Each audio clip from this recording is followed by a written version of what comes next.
আসসালামু আলাইকুম।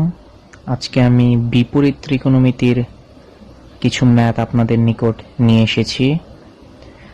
তো আসুন আর দেরি না করে ম্যাথগুলো সলভ করার চেষ্টা করি। শুরুতে আমরা দেখতেছি যে একটি ম্যাথ দেওয়া আছে যা আমাদের বলা হয়েছে সমাধান করো, অর্থাৎ এই সমীকরণ থেকে আমাদের এই সমীকরণের যে মূল অর্থাৎ এক্স সেটার মান বের করতে হবে।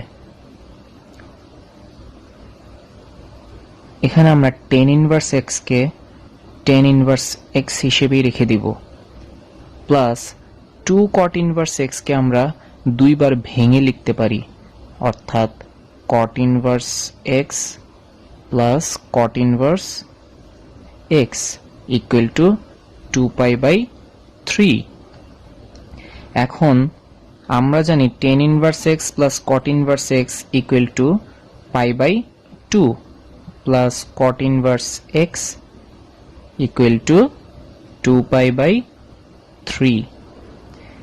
নেক্সট লাইনে আমরা লিখতে পারি cot inverse x equal to 2π/3 minus π/2।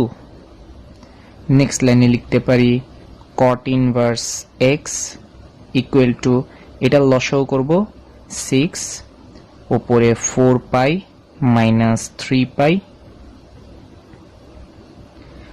cot inverse x equal to π/6। এখন cot ইনভার্সটাকে যদি আমরা ওইদিকে নিয়ে যাই তাহলে সেটা হয়ে যাবে cot, এদিকে থেকে যাবে x equal two cot π/6। cot π/6 মানে হচ্ছে cot 30 ডিগ্রি, তো cot 30 ডিগ্রির মান হচ্ছে √3, অর্থাৎ x এর মান হচ্ছে √3। আশা করি সবাই ম্যাথটি বুঝেছেন। আসুন আরেকটি ম্যাথ দেখে নিই।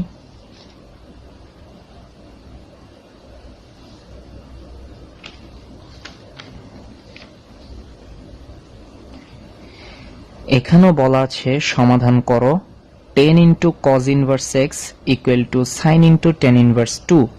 তো এই সমীকরণকে সমাধান করা মানে হচ্ছে এই সমীকরণের মূলটির মান আমাদের বের করতে হবে। তো এই সমীকরণের মূলটি হচ্ছে x, তো আমাদের x এর মান নির্ণয় করতে হবে। এখানে আমাদের কাজটি হবে, যেহেতু tan আছে তো আমরা ভেতরে cos ইনভার্স দেখতে পাচ্ছি, তো এই cos ইনভার্সকে যদি আমরা কোনোভাবে tan ইনভার্সে কনভার্ট করতে পারি তাহলে আমরা tan আর tan ইনভার্স কাটাকাটি করে ফেলতে পারবো। ওইদিকেও আমাদের সাইন আছে, আমরা যদি tan ইনভার্সকে সাইন ইনভার্স বানাইতে পারি তাহলে সাইন আর সাইন ইনভার্স আমরা কাটাকাটি করতে পারবো। তো আসুন দেখি কিভাবে করা যায়। tan এর মতোই থাকলো।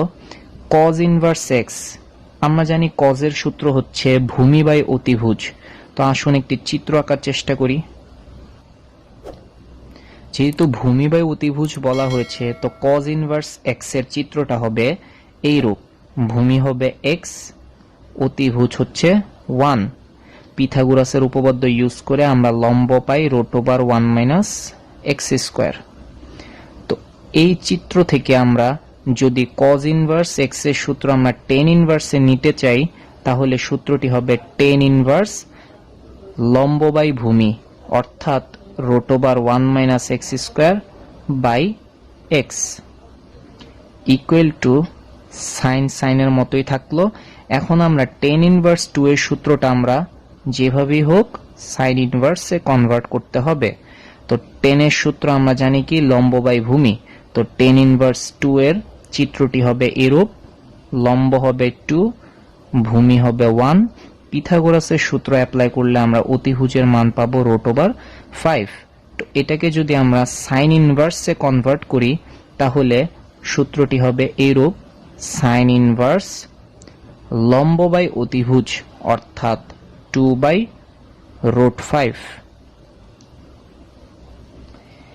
নেক্সট লাইনে আমরা tan আর tan ইনভার্স কাটাকাটি চলে যায়, থাকবে হচ্ছে √1 - x² x equal to sine আর সাইন ইনভার্স কাটাকাটি হয়ে যায়, থাকলো 2/√5। পরবর্তী লাইনে আমরা উভয় পক্ষকে বর্গ করব। তো এদিকে থাকে 1 - x² নিচে থাকে x² ইকুয়াল টু 4/5, এখানে লিখব বর্গ করে।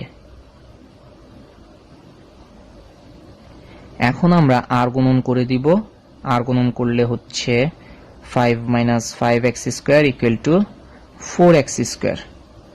5x² ওইদিকে চলে গেলে 5 আর 4 হয় 9x² ইকুয়াল টু 5। এখান থেকে আমরা বলতে পারি x² ইকুয়াল টু 5/9। সুতরাং x ইকুয়াল টু √5/9 অর্থাৎ √5/3। তো x এর মান আমরা পেলাম √5/3। আশা করি সবাই ম্যাথটি বুঝেছেন। তো আসুন আরেকটি ম্যাথ দেখা যাক।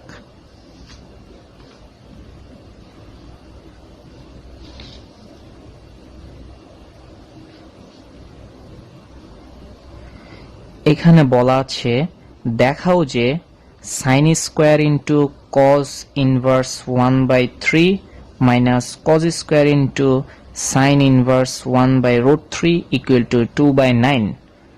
তো আমরা ম্যাথটি করার চেষ্টা করি। Left hand side equal to sin² cos inverse 1/3 minus cos² sin inverse 1/√3। তো আমরা এইটুকুকে আমরা লিখতে পারি sin into cos inverse 1/3 whole square minus এটাকে আমরা লিখতে পারি cos into sin inverse 1/√3 whole square. Next লাইনে আমাদের কাজ হবে এই cos ইনভার্সটাকে sin ইনভার্স বানানো, যাতে sin আর sin ইনভার্স আমরা কাটতে পারি। আর এদিকে কাজ হবে sin ইনভার্সকে cos ইনভার্স বানানো, যাতে cos আর cos ইনভার্স কাটাকাটি করতে পারি। তো এই cos ইনভার্স 1/3 কে sin ইনভার্সে কনভার্ট করার জন্য আমাদের চিত্রটি আঁকতে হবে। তো cos ইনভার্স 1/3 এটা চিত্র হবে ভূমি বাই অতিভুজ। ভূমি হবে 1, অতিভুজ হবে 3। তাহলে পিথাগোরাসের সূত্র অ্যাপ্লাই করে আমরা এর ভূমি বাই অতিভুজ, ভূমি হবে 1, অতিভুজ হবে 3। তাহলে পিথাগোরাসের সূত্র অ্যাপ্লাই করে আমরা এর লম্বটি পাই 2√2। তাহলে আমরা বলতে পারি sin ইন্টু cos ইনভার্সের সূত্রকে যদি আমরা এখন sin ইনভার্স বানাই, তো চিত্র থেকে আমরা পাই sin ইনভার্সের সূত্রটা হবে লম্ব বাই অতিভুজ, অর্থাৎ sin inverse 2√2/3 whole square minus এখন আমাদের এই sin ইনভার্স 1/√3 কে চিত্রের মাধ্যমে আমরা প্রকাশ করি। সেটা হবে লম্ব হবে 1, নিচে √3 হবে অতিভুজ। পিথাগোরাসের সূত্র অ্যাপ্লাই করলে আমরা ভূমি পাবো √2। তাহলে cos এর মতোই থাকবে। sin ইনভার্সকে আমাদের বানাতে হবে cos ইনভার্স, কারণ আমরা কাটাকাটি করব। তো cos ইনভার্সের সূত্র যদি আমরা এই চিত্রের মাধ্যমে প্রকাশ করি, সেটা হবে ভূমি বাই অতিভুজ, অর্থাৎ √2/√3 হোল স্কোয়ার। sin আর sin ইনভার্স আমাদের কাটাকাটি চলে যায়, থাকলো শুধু 2√2/3 হোল স্কোয়ার মাইনাস এদিকে cos আর cos ইনভার্স কাটাকাটি চলে যায়, থাকলো হচ্ছে √2/√3 হোল স্কোয়ার। 2√2 কে বর্গ করলে আমরা পাবো 8, আর নিচে 3 কে বর্গ করলে আমরা পাবো 9, মাইনাস √2 কে বর্গ করলে আমরা পাবো 2, √3 কে বর্গ করলে পাবো 3। এখন আমরা লসাগু করব। লসাগু হচ্ছে 9, উপরে থাকবে 8 minus 6 equal to 2/9 equal to right hand side. আসুন আরেকটি ম্যাথ দেখে নিই। এখানে বলা আছে প্রমাণ করো যে sin into cot inverse into tan into cos inverse x equal two x। তো আমরা লেফট হ্যান্ড সাইড এটা লিখলাম। লিখার পর আমরা লিখব সাইন সাইনের মতোই থাকবে, কট ইনভার্সও কট ইনভার্সের মতোই থাকবে, টেন ও টেনের মতোই থাকবে। এখন কজ ইনভার্স এক্সটাকে আমাদের টেন ইনভার্সে কনভার্ট করতে হবে, যাতে আমরা টেন আর টেন ইনভার্স কাটাকাটি করতে পারি। তো আসুন দেখি চিত্রটা কেমন হবে কজ ইনভার্স এক্স এর। কজ ইনভার্স এক্স এর সূত্রটা হবে চিত্রে প্রকাশ করলে এরূপ: ভূমি হবে এক্স, অতিভুজ হবে 1, আর পিথাগোরাসের সূত্র অ্যাপ্লাই করলে লম্ব হবে √1 - x²। তো এই চিত্রটাকে যদি আমরা টেন ইনভার্স আকারে প্রকাশ করি তাহলে হবে লম্ব বাই ভূমি, অর্থাৎ √1 - x²/x। এরপরের লাইনে আমরা বলতে পারি sine into cot inverse. Tan আর টেন ইনভার্স এখানে কাটা যাবে, তো এই জিনিসটি চলে আসবে √1 - x²/x। নেক্সট লাইনে আমরা সাইন সাইনের মতোই রাখবো, আর কট ইনভার্সকে আমাদের সাইন ইনভার্সে কনভার্ট করতে হবে, যাতে আমরা সাইন আর সাইন ইনভার্স কাটাকাটি করতে পারি। তো আসুন কট ইনভার্স √1 - x² এর চিত্র আঁকি। তো কট ইনভার্স মানে আমরা জানি ভূমি বাই লম্ব, তো এখানে এটা হবে ভূমি আর এটা হবে লম্ব। এখানে আমরা পিথাগোরাসের সূত্র ইউজ করলে অতিভুজটা আমরা পাবো হচ্ছে 1। তো এই চিত্রটাকে যদি আমরা সাইন ইনভার্সের মাধ্যমে প্রকাশ করি তাহলে হবে সাইন ইন্টু সাইন ইনভার্স লম্ব বাই অতিভুজ, অর্থাৎ x/1। সাইন আর সাইন ইনভার্স কাটাকাটি হয়ে যাবে, থাকবে শুধু x/1 মানে x equal to right hand side. আশা করি সবাই অঙ্কটি বুঝেছেন। তো আজকে আমরা যে অঙ্কগুলো করলাম, অর্থাৎ যে 4টা অঙ্ক করলাম, 4টা অঙ্কই আমাদের জন্য খুবই খুবই খুবই ইম্পর্ট্যান্ট। যেমন ধরুন প্রথমে আমরা এই অঙ্কটি করেছি, এই অঙ্কটি আমাদের বুয়েট ভর্তি পরীক্ষা 10-11-তে এসেছিল। তারপর আমরা করলাম এই অঙ্কটি বুয়েট ভর্তি পরীক্ষা 12-13-তে এসেছিল। তারপর আমরা করলাম হচ্ছে এই ম্যাথটি আমাদের বুটেক্স 9-10 ভর্তি পরীক্ষায় এসেছিল।